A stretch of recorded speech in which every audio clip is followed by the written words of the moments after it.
Veteran broadcaster Alan Jones is letting his lawyers do the talking as he faces 24 charges for indecent assault and sexual touching offences. Police will allege the offences occurred against 8 people over 2 decades. Lawyers for the 83-year-old have indicated he will fight the charges.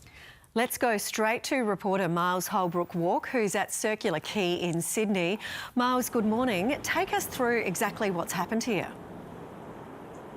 Well, Steph, they were extraordinary scenes yesterday. A waiting media pack outside Alan Jones's home in Circular Quay, where police executed not only a search warrant but also arrested Alan Jones on site there and searched his home and apartment for some hours, seizing electronic devices. That was all before he was taken to Day Street Police Station in an unmarked police car. There he was charged with 24 offences, ranging to a series of alleged offences against 8 alleged victims from 2001 to 2019. Now, these offences are not only serious, but such is Alan Jones's prominence in public life, where on his various media shows, from television to radio, he interviewed premiers, prime ministers and prominent people alike.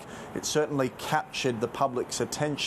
Now, Mr Jones denies any wrongdoing and has said he will fight these charges, but it certainly is a story that has gripped the circles and halls of power, Steph. And Miles, what did Alan Jones's lawyer have to say? Yeah, so these were interesting comments made by Chris Murphy yesterday, and they were in response to a press conference from police leadership within the New South Wales Police. The press conference took place yesterday afternoon, where you had police in one instance praising the bravery of these alleged victims, and that comment really irked Chris Murphy, who's part of Alan Jones's legal team. He said he believes these comments may actually be contemptible. Here's what he said outside Day Street Police Station yesterday. I think it's totally contemptible of the Assistant Commissioner of Police to be praising the witnesses who he might like to call victims. This is a matter for a courtroom, and I believe that he's in terrible breach doing that. But Mr Jones will be defending this case. So that's Chris Murphy there, who's made those comments around police leadership's comments at a press conference to media yesterday. New South Wales Police have not yet responded to requests from the ABC regarding these comments and if they have any reaction to them. As for what actually happens next, Alan Jones has been granted bail under strict conditions that have restrictions on who he can contact to, who's part of this police investigation that is ongoing and started in March this year, but also his next appearance, which will be his first appearance to the Downing Court, a local court in Sydney, on these charges, is in December on the 18th. Now, police do expect that Alan Jones will appear at the Downing Court in person for that matter, so unsurprisingly, Steph, we will see again a massive amount of attention paid to that court date, where media will be seeking to see if Alan Jones has anything to say. Already through his lawyers, he has strenuously denied any wrongdoing. Certainly will be a very big day at court. Thank you for the update, Miles Holbrook-Walk. 2 teenage girls from Melbourne are reportedly fighting for their lives in Thailand after drinking what are believed to be poisoned cocktails in Laos. Southeast Asia correspondent Lauren Day reports. Well, these 2 19-year-old girls from Melbourne were travelling around Southeast Asia with a group of friends. They just arrived in Vang Vieng, which is a popular party town in Laos, just north of the capital, Vientiane. They were staying at a backpackers hostel there, and I spoke to the hostel owner. He said that last Tuesday night they had gone out on the town, they'd had some drinks at a bar nearby, and a few hours later they were feeling quite unwell. In the early hours of Wednesday morning, they were quite sick and they were transported to the local hospital. I spoke to a doctor there who saw them, who said that they were in quite a bad way by that point. Particularly one of the girls, she was dizzy, she had blurred vision, she was having chest pains, difficulty breathing, and ultimately she ended up having a seizure and passing out.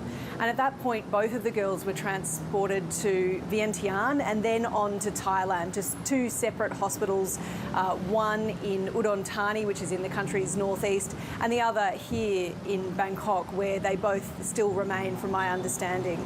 Now, they're not the only ones who are caught up in this either. It's understood that at least 2 people have died and a dozen more have fallen ill after drinking what's believed to be cocktails laced with methanol. Now, methanol is a clear liquid chemical that is often deliberately and illegally added to drinks as a cheaper substitute for ethanol, and it's extremely dangerous. It can be deadly even in very small quantities. Just a single shot can be fatal. So this is an extremely dangerous and potent chemical, and we saw the impacts of that here in Bangkok just a few months ago.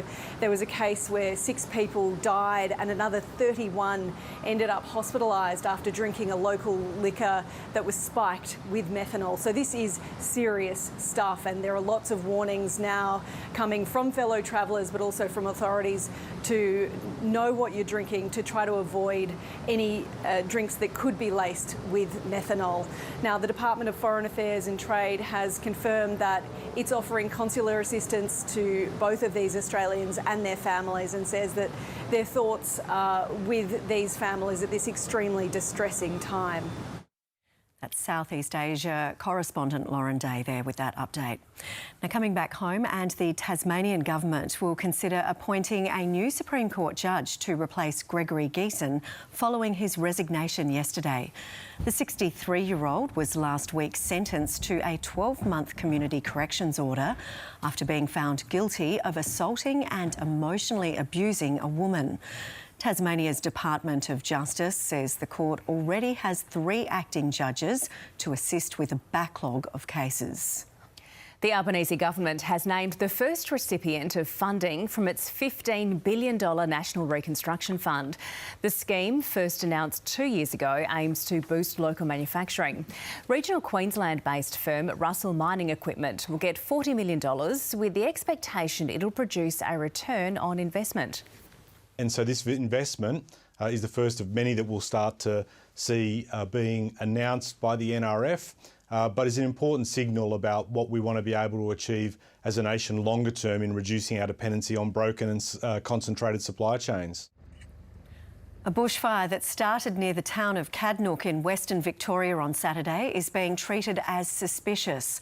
At least 1 home has been destroyed in the blaze. Warnings have been downgraded to advice level. Police are expected to deploy an arson chemist to the scene today. The future of the Great Barrier Reef will be in the spotlight today when an annual report into its health is handed down. The Australian Institute of Marine Science is conducting a long-term monitoring program of coral cover across the reef, which has been affected by mass bleaching in recent years. Soccer superstar Sam Kerr has taken to social media to drop a baby bombshell. The Matildas striker posted a photo to Instagram confirming that she and partner Christy Mewis are officially expecting. This will be the couple's first child, and congratulations to them both.